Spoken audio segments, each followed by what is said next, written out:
talk about fighting. And, we're in week 7, I think, right? Or 8. This is the 8th lesson. So, I would just imagine we probably, I hope, we've had some conflict.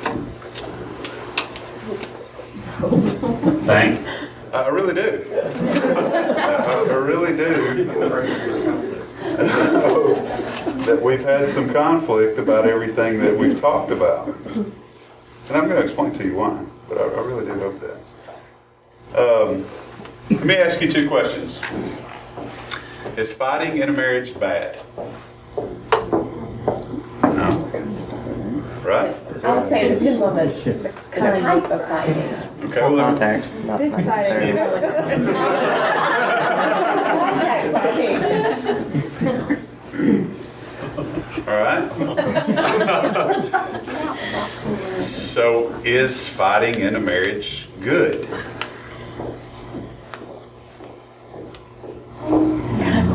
It is. All right, just want to get your mind thinking. Okay? Yeah. What'd you say? What was that? Instructive. Instructive. I like that. Well, here's what I'm going to tell you today, that I truly believe this. I honestly believe this. I think that one of the most important things that can happen in your marriage for it to grow is fights. And I'm going to use the word conflict. Let's use that. All right? Today we're going to talk about fighting fair. We're going to talk about doing it in a way that is fair, doing it in a way that helps us grow. And the whole point of this is that we don't want to we don't want to fight just to fight. So we're going to lay down some ground rules this morning, okay?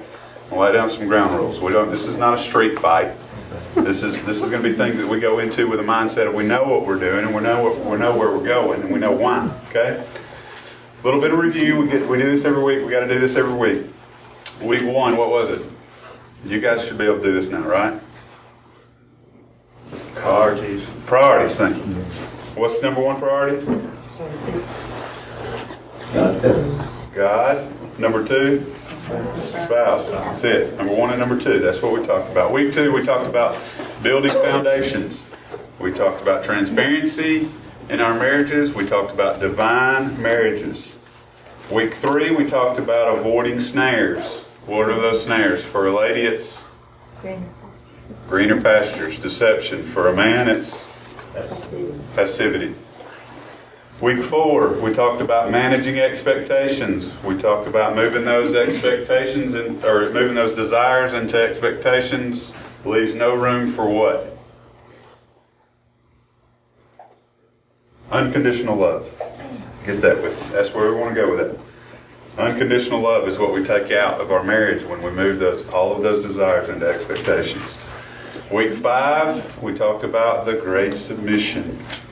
Our marriage relationship is God honoring when we submit one to another in reverence to God. For men, to love your wives. For women, to respect your husbands. Week 6, we talked about understanding mysteries. We talked about his needs and her needs.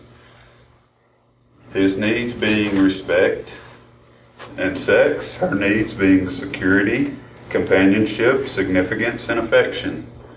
And I told you that's not... We had to go home and do some homework and find out what was the number 1 need. Did we do that? You guys worked on this? We talked about this stuff? Last time we were together, we talked about purity. We talked about radical purity, and we talked about how we have to have that back into our homes.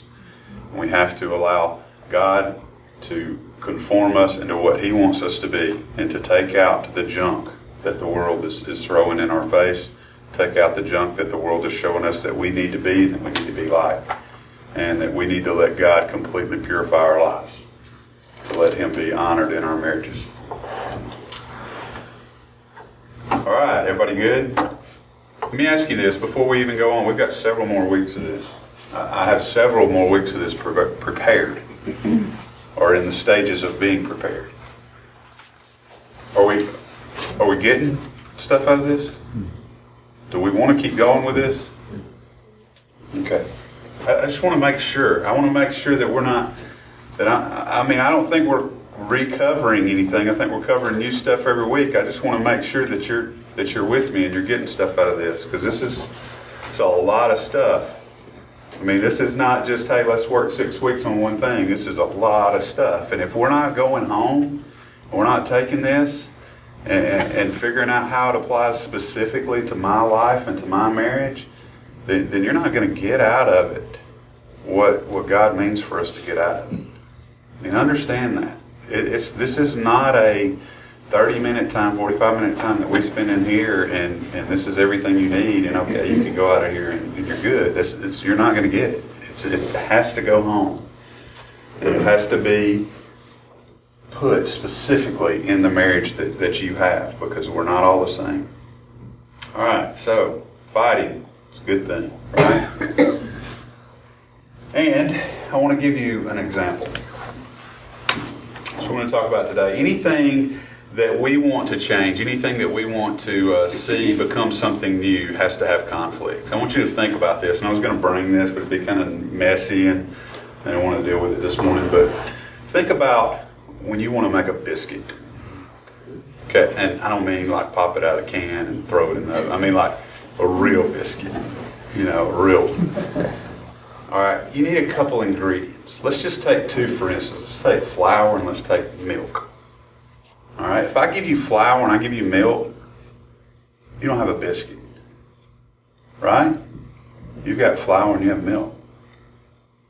Now, you can't put a big slab of jelly on top of that flour and scoop it up and eat it, and it tastes like biscuit and jelly. You can't. You can't take the milk and pour syrup in there and drink that, and it tastes like biscuit and syrup. That's not the point of it. It's not any good. What has to happen for that to become a biscuit? You got to have some conflict. It has to become dough.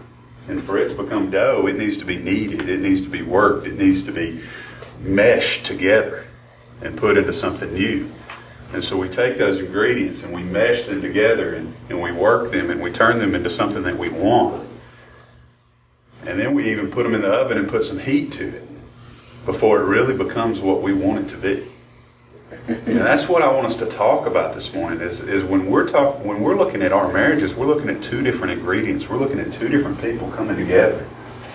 And what God wants us to do is to mesh together to make something beautiful, to make something more important than what it was before, to make something more complete than what it was before, and to make us into what He's called us to be. And so that's what I want us to talk about. And for that to happen, there has to be some meshing going on. There has to be some conflict.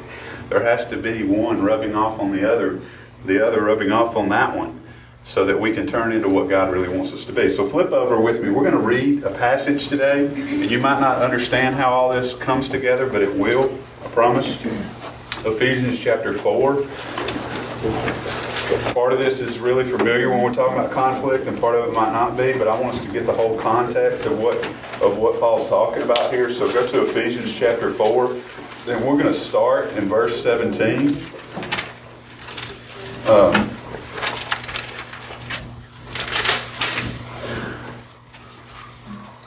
And we're going to read all the way through 29. So just stay with me here. This I say therefore, and testify in the Lord, that ye henceforth walk not as other Gentiles walk, in the vanity of their mind, having the understanding darkened, being alienated from the life of God through the ignorance that is in them, because of the blindness of their heart, who being past feeling have given themselves over unto lasciviousness, to work all uncleanliness with greediness. But ye have not so learned Christ. If so be that ye have heard Him, and have been taught by Him, as the truth is in Jesus, that ye put off concerning the former conversation of the old man, which is corrupt according to the deceitful lust, and be renewed in the spirit of your mind, and that ye put on the new man, which after God is created in righteousness and true holiness. Wherefore, putting away lying, speak every man truth with his neighbor, for we are members one of another. Be ye angry and sin not. Let not the sun go down upon your wrath. Neither give place to the devil. Let him that stole steal no more, but rather let him labor, working with his hands the thing which is good, that he may have to give to him that needeth. Let no corrupt communication proceed out of your mouth, but that which is good to the use of edifying, that it may minister grace unto the hearers. Heavenly Father, God, I just ask you this morning to open up your word, to show us, God, what you have for us. God, I just ask you to strengthen every marriage that's represented here today, God. I ask that you just do a work in every single one of our lives, that you just show us exactly what you have for us, and wherever we are, that there is growth to happen. And God, I just ask that you just show us that growth, where it can happen, what needs to happen, the conversations that need to happen this week. God, every one of us have them. They're awkward. They're difficult. And God, we know that we can't have them unless we have you with us. And I just ask that you just prick every heart this morning and show us exactly what we need to talk about when we go home. We love you and we praise you in Jesus' name. Amen. All right. So we're going to get into it. I'm going to give you three things this morning. Point number one is our fights have purpose. And we're going to use the first few verses to put this down here. Our fights have purpose. And when I say that, here's something we have to understand, and the reason that we read this entire thing, just to make sure that we get the context of what God is talking about here in these verses, is that 17 through 24 shows us what we're not. Okay? If you are living in a Christian marriage and you're a believer and your husband or your wife is a believer, this is a Christian marriage, then we're putting off the things of this world. We've talked about this over and over in our different lessons, but we're putting off the things of this world. We're not living as other Gentiles are living. We're not living as other marriages are being lived out. I told you last week or 2 weeks ago now that my goal is that we start something new in this class, that things are different in our class than it is outside of here, that we have marriages that are sacred, we have marriages that are pure, and we have marriages that mean something to God. And guys, that we take these things and we understand that what the world says is okay in our marriage, it's not okay if God doesn't say it's okay. And so we're talking about this, and we look at those first few verses, and we see that Paul's saying, look, you're not as other Gentiles, you're not as unbelievers. If you believe, then you're putting off the old you, and you're bringing on the new you. So when we talked about is fighting good or bad, and many of you said sometimes and sometimes not, we look at our fights have purpose. And if our fights have purpose, then our fights are in the realm of God honoring. You understand what I'm saying? We have fights that are God honoring. We have discussions, we have conflict that is God honoring. When they're not God honoring is when they fall in verses 17 through 25. It's when they're all about me. It's when I'm looking at my own vanity. It's when I'm looking at my own life and I'm not really worried about the marriage. I'm not really worried about the relationship that I have with my wife. I'm worried about being right. I'm worried about making a point. I'm worried about me. You understand what I'm saying? So that's where we are. That's where we've got to start. And if we don't do that, then we can't talk about conflict in marriage and talk about it being good. We can't talk about fighting in marriage and talk about being good, because what you think and what I think when we talk about fighting in our marriages is we're talking about those that we blow up and that we yell at each other. Right? That's what we're thinking about. That's what automatically comes to our mind, are those ones that are knocked down, drag out, and by the time that the fight finishes, we don't even know what it started about. You all with me? That's what we think about when we talk about fighting. And so when we look at that, on that scale, no, it's not good. And the purpose is not right. So we want to lay down the ground rule of that our fight has purpose. Every time, and I want to ask you these questions. I'm going to plug a book here. I don't know if any of you ever heard of Les and Leslie Parrott. They're a couple that do counseling, and they're both brilliant, a lot smarter than me, and they write a bunch of books, and they're real good. They're Christians, and they wrote a book called The Good Fight. And in their book, they tell you to ask two questions at the beginning of every fight. And I want to share these with you because it falls great into this point. Is this something that should be a conflict? Is this something that should be a conflict? Every time that you come together and you have conflict together, ask yourself the question, should this be a conflict? Does this fall into me being away from God and not in a state where I should be, and this is the reason that this conflict is coming up? Is this because of me, my selfishness, or is this real? Or is this something that should be discussed? Ask yourself that question. And then the other question that we always have to ask ourselves, and this was huge. When I didn't read all this book, but when I read through this book and I looked at this point, man, it really hit me. Am I ready for this? And what I mean by that is, am I in the state to deal with this conflict right now? Because a lot of times there can be legitimate conflict that needs to happen, but I might be tired, I might be restless, I might be angry at somebody at work. I might not be where I need to be to have a conversation that's going to grow me and my wife closer. Do you understand what I'm saying? Because when we're looking at conflict, that's what we want. We have purpose for this, which means that we're looking for something to happen out of this. So am I where I need to be? And if I'm not, then that doesn't need to happen. That conflict doesn't need to happen right then. You know, I hear a lot of people say that, you know, we never fight, we never fight, we never fight. We've never had any fights. And that, I understand that, and that's good. But true fights, good conflict in marriage, this is point number 2, has direction. Our fights have direction. And when our fights have direction, what I mean by that is there's something that we're looking for. There's something that we're looking for. Anything that has direction, you're going somewhere, right? If I'm going to the coffee maker, then there's a direction that I need to go to get to the coffee maker. If I'm going to the coffee maker and I go this way, I'm not going to the coffee maker. You understand? So if I have direction in my conflict with my wife and it's this way, and I start going this way, I'm not going towards the end result. I don't have direction in my life. So the direction in our conflict, and it has to be this every single time: truth. Truth. Not winning. Okay? Truth is our direction, not winning. What is it that will truly bring us closer? What is it that will truly bring this conflict to something that grows our marriage?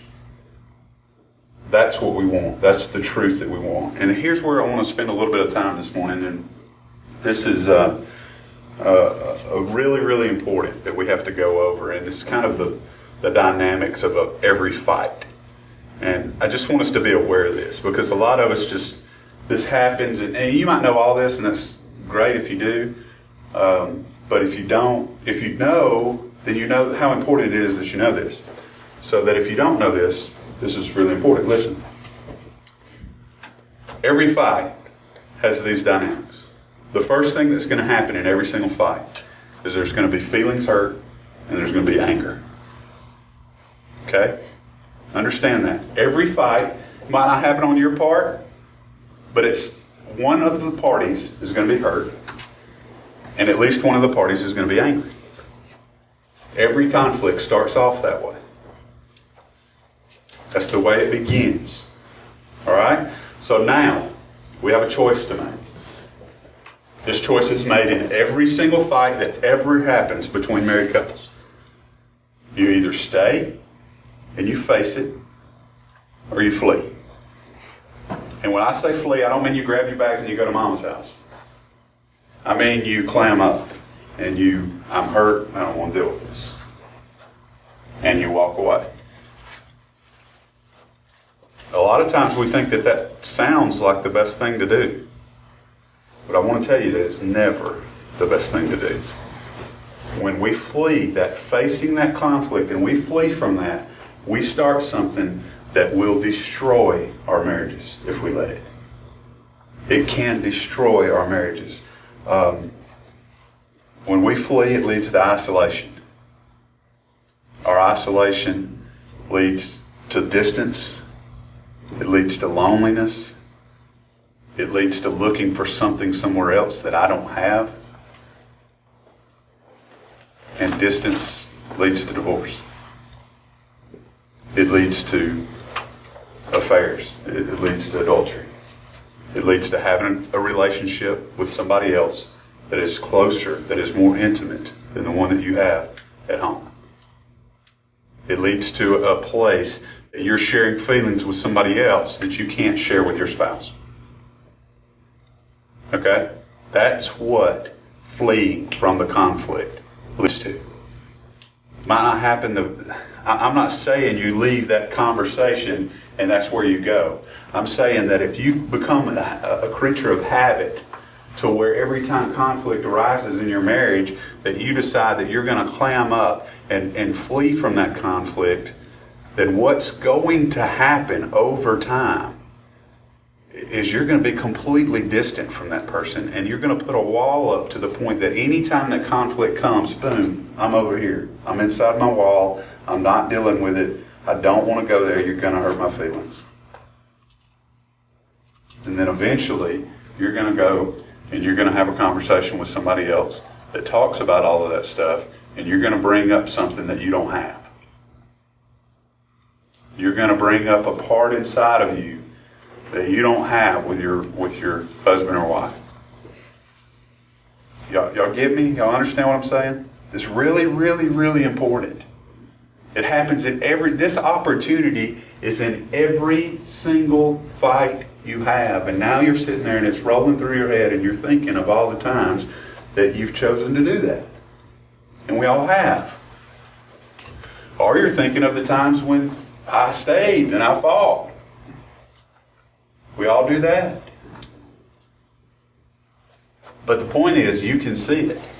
If you're thinking of conflicts and fights that you've had, you can see that that happens pretty early on. You have the choice to either leave it or stay. The important choice to be made is to stay and to face the conflict. Extremely, extremely important that we face the conflict. Okay, now, when we face that conflict, this is really big. We have to make another choice, because choice number one was, I'm going to face it. Choice number two is, am I facing it because I want to win? Or am I facing it because I want truth? Am I facing it because I want to grow? Am I facing it because I want us to be closer together? That's the second choice. Win or truth. Okay? So we face the conflict, now we make the choice. Majority of us, 99% of the fights we go into, we want to win them. Right? Right? We don't just say, all right, let's have this fight and let me lose. No, I mean, our point is that we want to have this conversation and we want to win. It's our nature. That's what we naturally want to do. But it's so important that we keep our eyes on God and that we understand that we want truth and we want growth and we want closeness in our marriage. There is no winning. There's no winning. Let me tell you what winning leads to. When I decide that I want to win a fight, I'm going to do things that I wouldn't normally do. You know those times, like I talked about a while ago, when you get to a fight and that fight goes so far away from what it started at that you don't even remember what it started at? That's because you want to win the fight. Understand where I'm coming from? You get to this point where you say, I want to win this fight. And so you go, well, I don't know if I can win exactly what we're talking about, but I know what you did the other day, and I win that one. I know how you treated me when we were over here, and I can win that one. And we go to a place that has nothing to do with the conflict that God's trying to help us grow through. We go to a place that has nothing to do with what we originally started talking about. And we say things that we would never say. Some of the harshest words that have ever come out of your mouth and towards your spouse. I know it's true, and I know almost all of us are there. We say things to each other that we would never say to other people. It blows my mind how we can do that. I think of all the fights through the years that Nikki and I have had, many, many, many of them, over 13 years. And very few of them We're good ones. It took us a lot of years to figure this one out. We had a lot of fights. Most of them were about winning. Most of them came with hurtful things that were said from her, hurtful things that were said from me. Had nothing to do with the fight. It's just that last little jab. If I can't win, I'm going to hurt you. I mean, think about being in a fight, a street fight. I mean, guys got down. He's on top of you. There's no way you're winning. You're going to get something in, right? I mean, you're going to hurt him some way. It's when you resort to biting him or something, you know? You're going to do something you'd never do before, but you're going to hurt the guy who's beating you up. Right? Am I wrong? For real? Has anybody ever been in a fight before?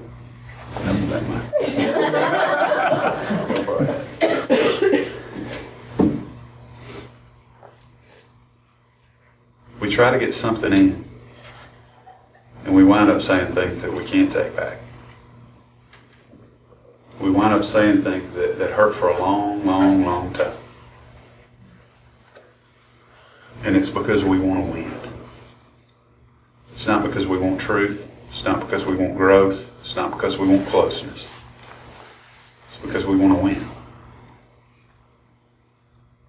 And when we make that choice, just like the first choice that we made, we do destruction. It leads to hurting a relationship that is so much harder to repair. It leads to hurting somebody else, and it removes the trust, it removes the relationship that you've had with that person, and it takes away so much stuff. And we can't take it back. Every fight has this opportunity. Every fight has this opportunity. So it's hard to look at a fight and say it's a good one. But when we make the right choices inside of this conflict, I'm going to give you point number 3. Our fights have results. Our fights have results. When we make the choice to not win the fight, but to get truth in our marriage, to get truth in the most important relationship that we have on this earth, to grow the most important thing that God has given to us, when we decide that we want that to happen in our relationship, in our marriage, in our conflict, then that's what wins. That's what shows results. That's what grows us closer together. And when we have results in our marriage, and we have results in our conflicts inside of our marriage, then there's more intimacy, there's more trust, there's more unity. Every single time. One of the ways that you can grow closer together than any other date or any vacation or anything that you go on is a good conflict.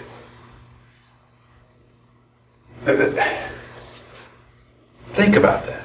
I want you to think about the times in your marriage. Maybe you've never had a good conflict. Maybe you haven't.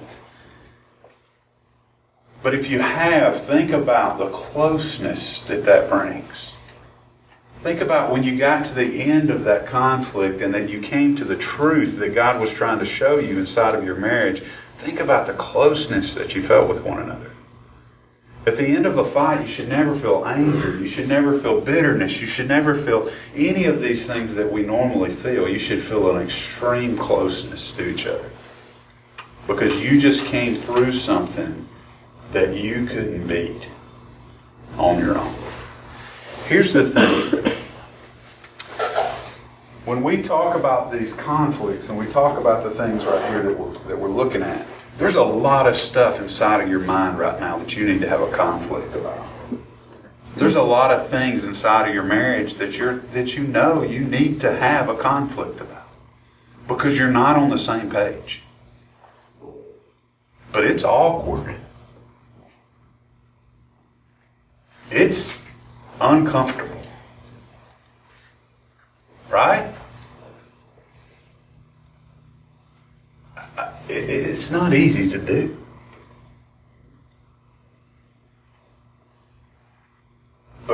focus on this and we say, you know what? This is going to make our marriage stronger and we're going to have this conflict. Maybe, wife, it's you saying, we got to have this conflict. I know you don't want to have it. I don't want to have it. And I know it's uncomfortable. And it's a lot easier for us to just not even think about it. But we got to have this conflict. Husband, maybe it's you.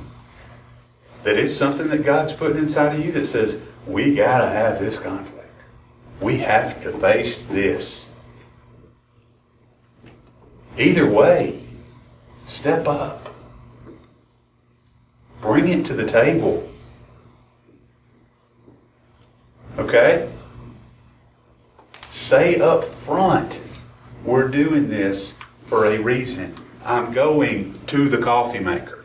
This is not about winning. This is not about this. I don't have an agenda. This is a thing in our marriage that we have to get straightened out, and I want it to be straightened out. And I'm begging you and I'm asking you that we have this conflict.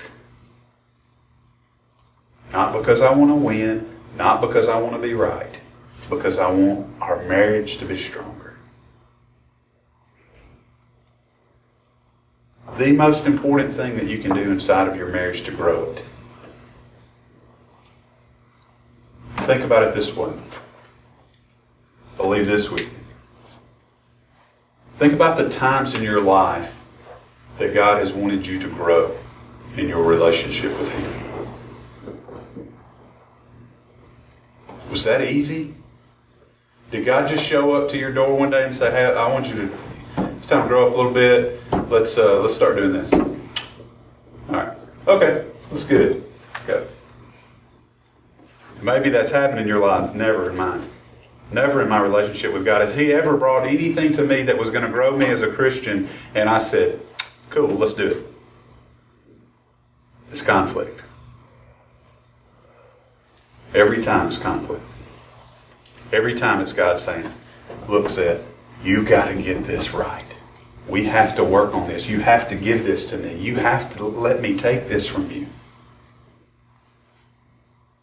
No, God, I got this. No, I got this. I'm good. And there's conflict there. And there's things that I'm dealing with. And with God, when I get this, then we'll take care of that. But I got to take care of this first. There's always something. There's conflict there. There's ways that He's trying to grow me that I'm not just on board. I'm not just ready to go. But every time that I have that conversation with God, that I have that growth possibility with God or opportunity with God, every time that happens, at the end of it, I'm never angry. I'm never bitter. I'm never hurt by what He's done. Always, always am I in awe and thankful and closer to Him and just so happy that He wanted me to be this much closer to Him. That He would bring this conflict in my life so that I could grow. What picture is that to us? We use these pictures all the time, and we see this picture of God and His bride. And we see this picture of Him discipling, of Him growing His bride. And what is that for us? That's exactly what we should be doing in our marriages. We should be bringing this conflict inside of our marriage so that we can grow, so that we can grow closer together, so that we can be more of what He wants us to be. It's a difficult thing. Very, very difficult. Some of the conversations that Nikki and I have had, the good conflicts that we've had, it was so hard to start. It was so hard to bring it up. And the times that it just came up without us even knowing that it was coming up, we know it was God and we know that it was Him putting us in a situation that we had to bring this up. There was no way around it. And in those times, there had to be pain up front. There had to be things up front that happened that God put there that would bring us to this point. So I say that to help you understand that we have to do this. Because if we don't bring up the conflict inside of our marriage so that we can grow from it, then God will bring us to that point. And that we will be dealing with conflict inside of our marriage that God has brought in front of us in a way that hurts, in a way that's painful, in a way that the only way that we'll deal with it is that He's brought it in front of us. So then we're dealing with something that is so much harder. You understand what I'm saying?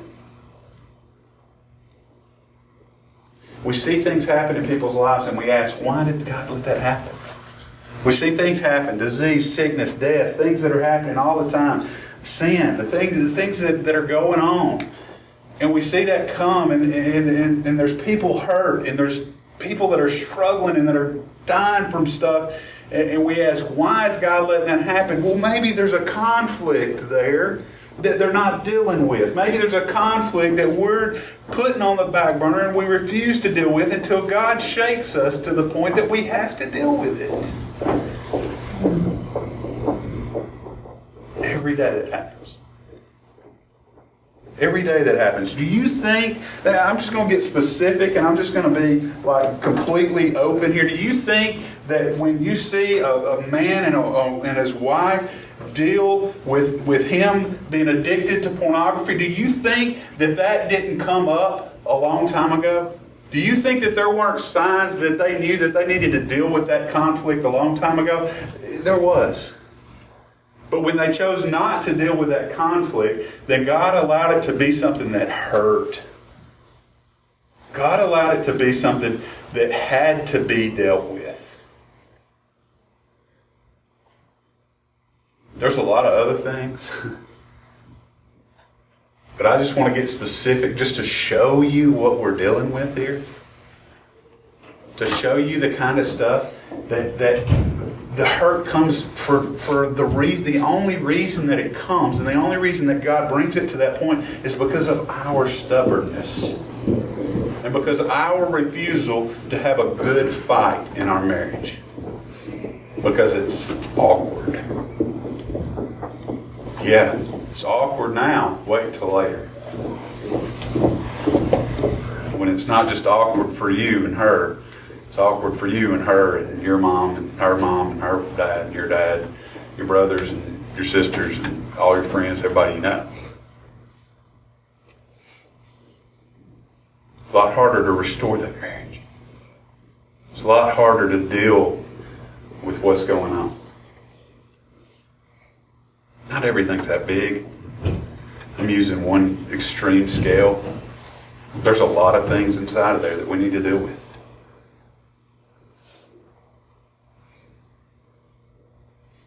This is so important in our marriages today that we miss it. We don't get it. We don't talk about it. We let this go by and then we wind up, we've been married 25 years and we hate each other.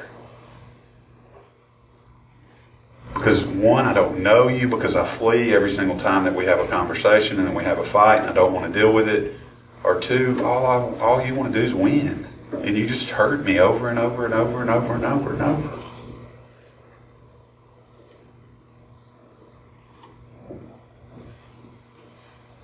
This is a big thing. Huge deal. And I hope that you can see the picture that God points for us and that He gives us in our own conflict with Him. And how huge that is in our growth with our relationship with Him and how huge it can be in the growth of our marriages. All right. That's all I got. Anybody else got anything? You want to add to that? Ask questions, take away anything?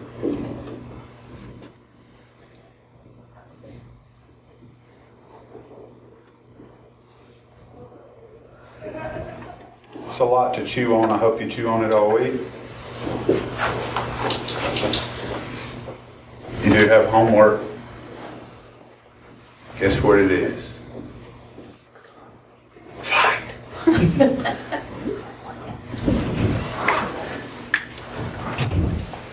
Now, I'm not telling you to go home this week and to pull out the conflict.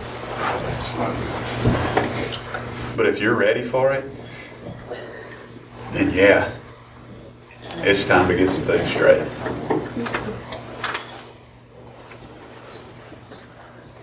But if you're not ready for it, then let's get ready for it. Let's get ready for conflict. Let's ask God to prepare us, to show us the areas in our lives, in our marriages, that God wants to bring conflict so that we can grow closer together and in turn grow closer to Him. Man, I desire this so much. This has been God, I could come up here and I could give you testimony after testimony of all the things that God has done in my marriage over the past 6 years, or 6 or 7 years, that God has just brought us through and that He showed us. This right here would be where I start.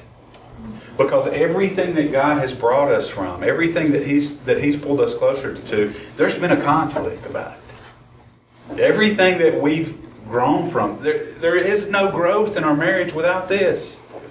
There's nothing to talk about unless we start with, well, we had this conflict and it led to this. Well, we had this conflict and it led to this. Well, we had this conflict and it led to this. Next week we're going to talk about money. Started with conflict for us. Right? Most of the time it does. We got to the point where God made it a conflict in our lives to the point that we had to deal with things. And what He's done through that conflict has been incredible. That's just one area. And we'll talk about that next week. But everything comes from this. Every piece of growth that you have inside of your marriage comes from being meshed together. So when God's trying to make us a biscuit, let's stop being a bowl of flour and a bowl of milk. Because you can pour them together, it's still not a biscuit. We can coexist in a bowl as milk and flour.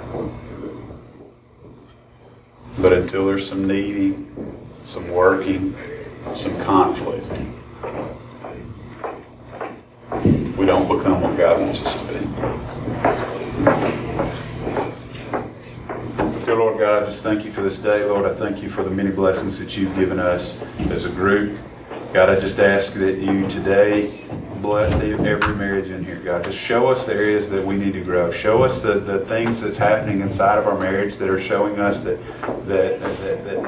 there's a conflict that needs to happen here. There's something that needs to happen for us to have growth. God, we just love You, and I praise You for everything You've ever done for me and the conflict that You've allowed inside of mine and Nikki's marriage that has helped us grow closer together, God. I praise You for it. I thank You for it. I love You. We ask that You just continue to show us this morning, God, through Brother Doug's word to us, God, that everything that we need, You have. Everything that we want, You are. We love You and we praise You in Jesus' name.